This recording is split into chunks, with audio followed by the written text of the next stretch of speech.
Hər birinizi salamlayıram əziz abituriyentlər. Sizinlə birlikdə bugün Challenge 2-ni işləyirik. Challenge 2 2022-ci ilin mart ayının 6-sı olaq imtahanıdır. Əvvəlcə videonu dayandırırsınız və şərh bölməsində sancaqladığım kanala daxil olursunuz, WhatsApp kanalımıza daxil olursunuz. Orada həmin bu sınaqları işləyirsiniz və mütləq diqqət edin bu nüanslara. Başlayarkən özünüzə vaxt qoyun, təxmini 40-45 dəqiqə ərzində işləməyiniz normaldır. Orada dinləmənin linki də verilib, linki basırsınız və həmin linkdən dinləmə açılacaq. Həmin dinləməni də çox diqqətli şəkildə işləyirsiniz. Sonra isə artıq yoxlamağa başlayırsınız. Videonu dayandırıb etdiyiniz üçün artıq videoya başlaya bilərik. Demək, mütləq və mütləq kanalımıza abunə olursunuz. Paylaşırsınız ki, hazırlığa getməyən ya ehtiyacı olan ya da hansısa bir uşaq sınaqları mütəmadi işləyə bilmirsə, o uşaqlar bu sınaqlarımızdan, challenge-imizdən yararlana bilsinlər. İndi isə gəlin başlayaq dinləməyə. Dinləmə, yəqin ki, qulaq asmısınız. A variantı, birinci sual A variantı. Wonderful sight in Hungary. Macaristandakı gözəl bir mənzərədən, gözəl bir yerdən danışırdı. İkinci testdə cavab B variantı olmalıydı. Burada böyük Pig Peninsula deyilməmiş, yanlışdır. B variantı tamamilə doğrudur. Və digər tərəfdən modern işlətməmiş deyə yanlışdır. Maşınla gəzirlər deyə burada da belə bir cümlə yox idi. Və digər tərəfdə isə yalnız böyüklər gedə bilər. Bu da yanlışdır. Ona görə cavab olur B variantı. Üçüncü testə baxırıq. What happens in early spring and in June? Yazda və yayda nə baş verir burada? Cavab burada 1-3 olmalıydı. Çiçəklər, almond ağacçıları çiçəkləyir və lavanda iyi bütün ətrafa yayılır. Ona görə cavab olmalıdır 1-3. Dördüncü testdə soruşur ki, niyə Southwestern sectionda close to traffic, niyə trafikə bağlıdır? Çünki bu ərazi qorunur olmalıydı. C, area, bu ərazi is protected, olmalıydı. Qorunur. Bu ərazi qorunur. Protected. Və 5-ci testdə soruşur ki, if people feel hungry in the amusement park, burada deyir, əgər insanlar açsalar, onlar yaza bilərdiniz ki, can buy something to eat. Can buy something yerinə pankek də yaza bilərdiniz. Çünki mətndə pankek də deyilir. Pankek deyilir. Əgər pankek sözünü eşidə bilməsəydiniz, something yaza bilərdiniz.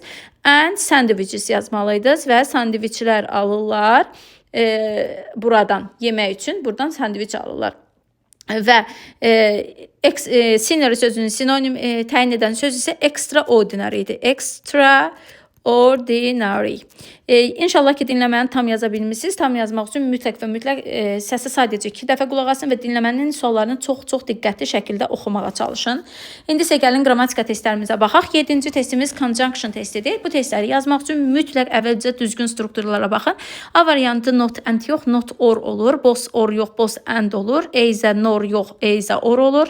D variantı doğrudur. 7 isə or yox, nor olmalıydı. 8-ci testdə deyir ki, bu cümləni məhcula çevir. Əvvəlcə bilməliyik. Will publish məhculda olmalıydı. Will be published. Baxırıq A variantında B yoxdur. C variantında da yoxdur. B, D variantında da yoxdur. Qalırıq Y və B.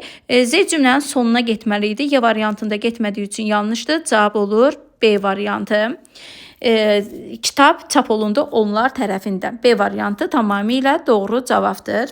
İndi isə gəlin baxaq 9-cu testimizə. Burada modal verb verilir. Modal işləyərkən mütləq diqqət etməli nüans. Nöqtələrdən sonra gələn sözə baxmaqda. Əgər burada to-lu feil verilibsə, siz ora ought to seçə bilərdiniz ya da digərlərini, amma burada to verilmədiyi üçün əvvəlcə ought çıxırıq. Onların to-su lazımdır. A variantında are able to olmalıydı. D variantı shouldn't doğrudur. Y-də isə haven't to deyə bir struktur yoxdur. Deyir ki, sən dostuna qarşı belə kobud olmamalısan. 10-cu testə baxırıq. Cümləmizdə zəm var, müqayisə olmalıydı. Nice sözünün müqayisə dərəcəsi nice olur. Ona görə cavab olur C variantı.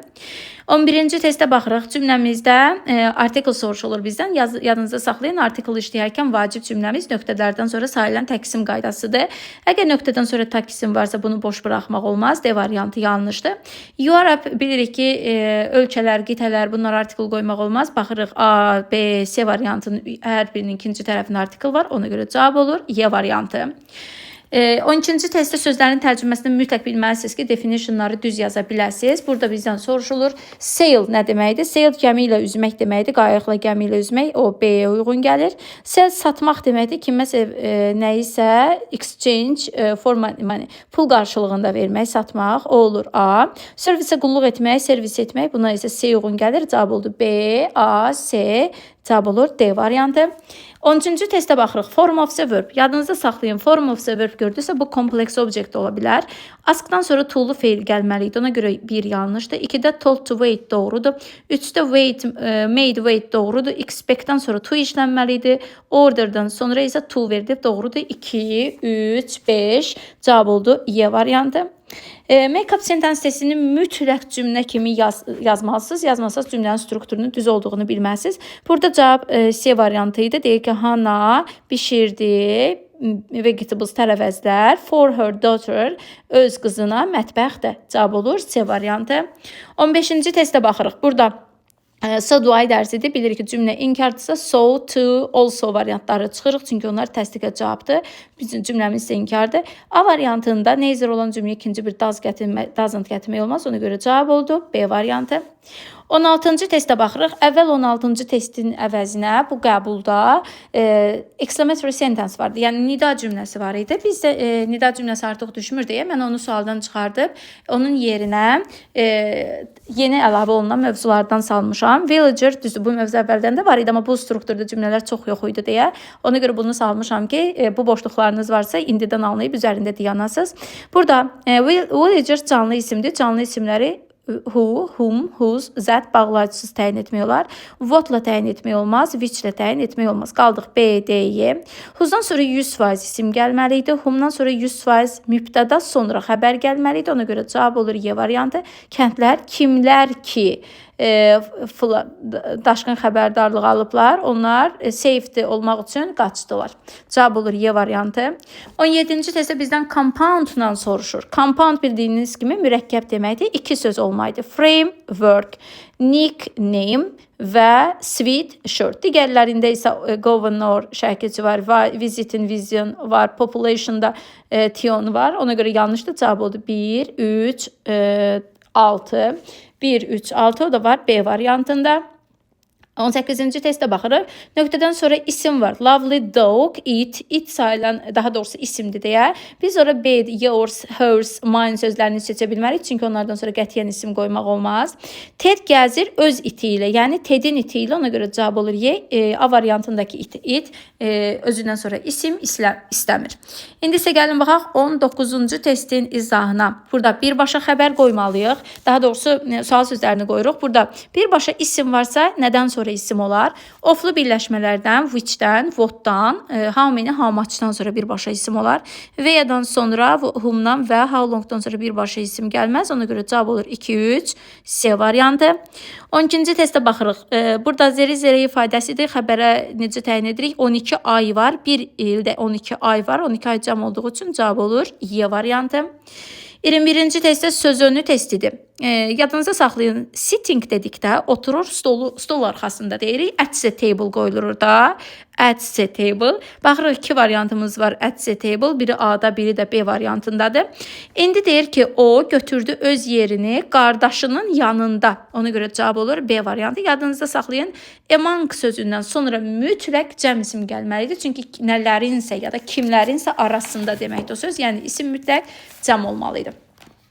22-ci testə baxırıq. Burada zaman testidir. While var. While-dan sonra indiki sayda keçmiş sayda ya da indiki davam edici keçmiş davam edici olar, amma gələcək ola bilməz. Uzlaşmalara baxırıq. A-da uzlaşma var. Was-la incə uzlaşır. C-də was-la incə uzlaşmaz. D-də is-lə incə uzlaşar.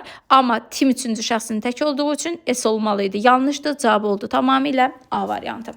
İndi isə gəlin mətnimizə baxaq. Mətnimizi yazmaq üçün mütləq mətni diqqətli şəkildə oxuyun. Sonra artıq ona cavabları əsaslandırılmış şəkildə göstərin. Burada deyir ki, The History of Hamburger, Hamburgerin tarixi türk societlərinə, cəmiyyətlərinə dayanır. Hansı ki, onlar Sentral Asiyada tatarlar kimi adlanırdı. Həmin vaxt tatar əskərləri çiğ ət yeyirdilər. Səyahət edərkən onlar atlarının yəhərinin altına qoydular. Bu səyahət uzun çəkdi və tezliklə onlar gördülər ki, hərəkət nəticəsində, yəni atların hərəkəti nəticəsində ət yumuşaq və chewable olub, yəni çeynənilə bilən olub. Və at the end of the long expedition, bu uzun ekspedisiyanın, Asiyaya olan bu uzun ekspedisiyanın sonunda onlar gördülər ki, onlar əti götürürlər və ona duz vururlar, istot vururlar, soğan vururlar, çiğ yumurta vururlar onun üzərinə və bu olur stick tature. Bax, bu yemək artıq yaranır. Nə zaman ki deyir bir Hamburg tacir ticarət eləyirdi Central Asiyada, o stick tature gördü və onu gətirdi Almaniya. O təqdim etdi onu Hamburg stick kimi, yəni öz yerinin adı kimi ora təqdim eləyir. Sonra bir aşpaz əti qızardır, qoyur onun içinə. Əti qızardır və onu adlandırır hamburger. Hansı ki mənası Hamburg sözündən götürülüb. As the time passed, deyir vaxt keçdi və hamburger yayıldı bütün digər ölkələrə. 19-cu əsrdə physics və food development eksperti Salisbury gətirdi hamburgeri İngiltərəyə və o əmin idi ki, bunu healthy lifestick yeyilə bilər. Bax, bu yemək yeyilə bilər gündə 3 dəfə, lakin bu sağlam yemək deyir özü. Healthy lifestick. Lakin onun ehtiyacı var yuyulmağa isti suyla. Hazırlanmazdan əvvəl düşünülmüş ki, yumaq lazımdır ət isti suyla və hamburger hazırladı bu yolla hazırlanan, daha doğrusu hamburger Salisbury stick adlanırdı İngiltərədə. İndi gəlin biz bütün variantlara baxaq. A variantında deyir ki, Tərtər əsgərləri Mərkəzi Asiyada. Mətin bu haqqındadır. Xeyr, bu haqda deyildi. B variantında deyir ki, ərzaq eksperti olan Salisbury haqqındadır. Bu deyildi. Məşhur bir yeməyin tarixi haqqında. Bəli, bu ola bilər. Hamburg taciri və Central Asiyada stik növlərindən danışırdı. Xeyr, artıq bu İngiltərəyə, Almaniya qədər yayılmışdı deyə artıq biz Y variantını götürə bilmərik. 24-cü testə baxırıq, True soruşur bizdən. A da deyir ki, hamburgerin tarixi Central Asiyadan gəlir. Bəli, bu bizə birinci cümlədə deyilmişdi. Uzun səyahətdən sonra ət oldu hard. Xeyr, yumuşaq oldu, soft oldu dedi. Bu yanlışdır. C-də deyir ki, tacir qızartdı. Xeyr, tacir qızartmadı. Bir aşpaz qızartdı onu. Ona görə burada tacir sözü yanlışdır. D variantında deyir ki, hamburger bişirildi Tartar əsgərləri tərəfindən. Xeyr, onlar onu bişirməmişlər. Onlar onu çiğ yemişdilər. Bişirən aşpaz idi. Salisbury gətirdi hamburgeri Almaniyaya. Xeyr, Almaniyaya deyildi. Diqqət edin. Hər bir cümlənin özünün tamamilə bir mənası var. O onu İngiltərəyə gətirmişdi. Yəni hər nöqtəni özünüz üçün gedin mətndən tapın, göstərin. 25-ci testə baxdıq. Salisbury nə düşünürdü bunun haqqında? Düşünürdü ki, bu sağlam yeməkdir. Ona görə bir doğrudur. Deyir, o düşünürdü ki, hamburger çiğ yeyilməlidir. Xeyr, əksinə onu bişirmişdilər. 3-də deyir ki, o düşünürdü ki, o 3 dəfə yeyilə bilər gündə. Bəli, bunu demişdi. O inanırdı ki, onu yumaq vacib deyil, amma dedi ki, onu demişdi ki, yumalıdır. Ona görə cavab olur B variantı. Və 26-cı testə baxırıq. 26-da bizə verilib hamburger stick haqqında. Əvvəlcə gedək hamburger sticki tapaq. Bu bizə baxın verilmişdi. Bizə cümlələrin orta hissəsi idi. Bu hissələrdə verilmişdi. A variantında deyir ki, o düzəldirdi uzun səyahət müddətində tacir tərəfindən. Xeyr, əsgərlər tərəfindən. B variantında deyir ki, Tartar əsgərləri tərəfindən fried oldu. Xeyr, qızartmadılar. Onlar sadəcə onu yəhərin altına qoymuşdu. O da orada yumuşalmışdı. C variantında deyir ki, onlar food expert tərəfindən düzəlib. Xeyr. D variantında deyir ki, əsgərlər tərəfindən gündə 3 dəfə yeyilir. Bu da deyildi. Əsgərlər tərəfindən neçə dəfə yeyildiyi haqqında deyilməmişdi. Y-də isə deyir ki, was actually stick tature idi. Hansı ki, gətirilmişdi Almaniyaya. Bəli, bu doğruydu. Y variantı tamamilə doğruydu. 27-də soruşur ki, cümlə tamamlama. Mütləq əvvəlcə düzgün şəkildə gedib mətndən cümləni tapmalısınız ki, digər variantları artıq yaza biləsiniz. Məsələn, Tartar əsgərləri gördülər ki, ət olub daha chewable. Nə zaman ki, burada variant olaraq yazmalıydınız ki, at hərəkət eləyəndə onlar səyahət edərkən. When, nə zaman ki, they traveled, onlar səyahət edərkən. Traveled sözlərini başqa journey ilə də yaza bilərdiniz, digər sözlərlə yaza bilərdiniz və burada bir də yaza bilərdiniz kitabın, yəni məktəb dərsliklərinin özünün götürdüyü variantlardan. Bunlar deyir ki, yazmalıydınız. The horses, atların, motion. Burada düzdür, yazılıb hərəkət olaraq özləri götürmüşdülər. Movement. Biz bunu motion kimi götürə bilərik. O da hərəkət deməkdir. Action kimi götürə bilərik. Action, hərəkət edərkən. Made it, nə zaman ki, atların hərəkəti etmişdi onu softer. etmişdi onu it softer, onu yumuşaq etmişdi. Mətndə isə bu hissə verilmişdi ki, onlar hərəkət edəndə o yumuşaq olmuşdu. Baxın, eyni cümləni artıq bu hissədə də yaza bilərsiniz.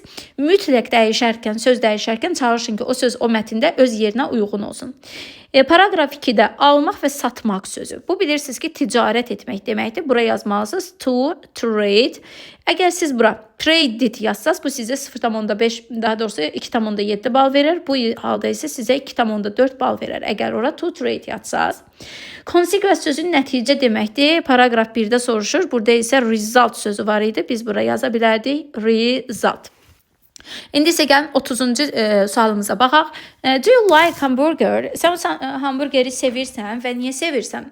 Bu tipdə testlərin cavablarını yazarkən çalışın ki, birinci cümlədən yararlanasınız. Məsələn, bu cümlədə deyir ki, sən hamburgeri sevirsən, yes ya da yox yaza bilərsən.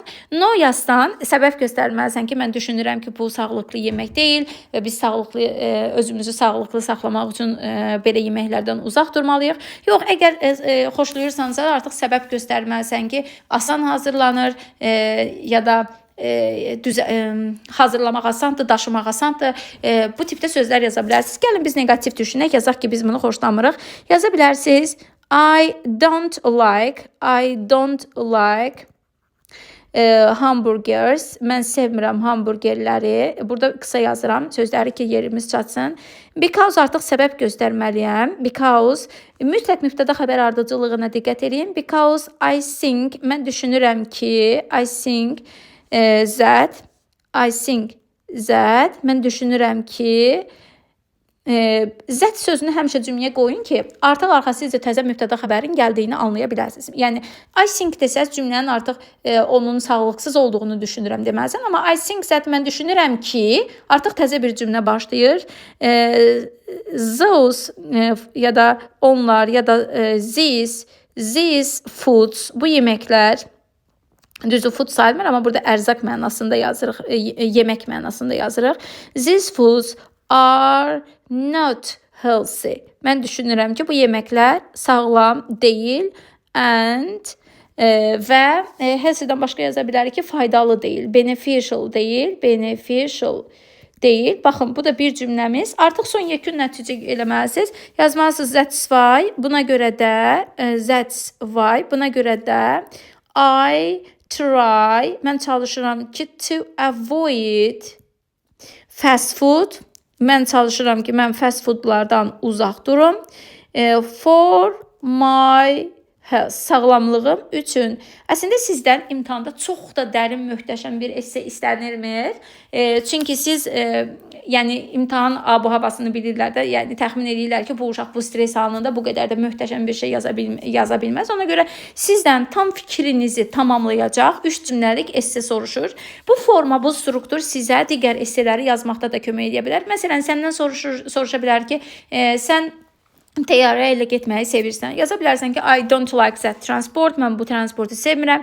Because I think that these transports are not safety. Bu transportlar safety deyil, təhlükəsiz deyil. Ona görə də mən çalışıram ki, bunlardan uzaq durum. Yəni, bir struktur sizə əslində yüzlərlə esse sualına cavab ola bilər. Əgər esseni yazmısınızsa, essenizi öz şərh bölməmizə qeyd edərsiniz. Mən də sizə bacardığım qədər ona təxmini bir bal çıxarda bilərəm. Dinlədiyiniz üçün hər birinizə təşəkkür edirəm. Challenge-imiz sadəcə sizin özünüzü bir better versiyonunuza çatmaq üçündür. Yəni, create your better version. Öz daha yaxşı bir versiyonu yarat və çox xahiş edirəm ki, hər birinizdən dinləyirsinizsə, əgər izləyirsinizsə bizi paylaşın, kanalımıza abunə olun, şərh bölməsinə essenizi yaza bilərsiniz və hər gün yazdığınız nəticəni şərh bölməsinə qeyd eləyin ki, artıq 15 günün tamamında ya da əgər 9 imtahan verirsinizsə, yəni bu həftə son imtahan verirsinizsə, bu günlərin tamamında artıq sizin ümumi bir vəziyyətinizdəki fərqi anlaya bilək. Kanalımızı bəyəndiyiniz, şərh yazdığınız, abunə olduğunuz üçün hər birinizə təşəkkür edirəm. Mütləq bildiriş bölməsinə açıq qoyun ki, challenge-lərimiz artıq paylaşılan kimi siz birinci xəbərdar olasınız. Hər birinizə təşəkkür edirəm.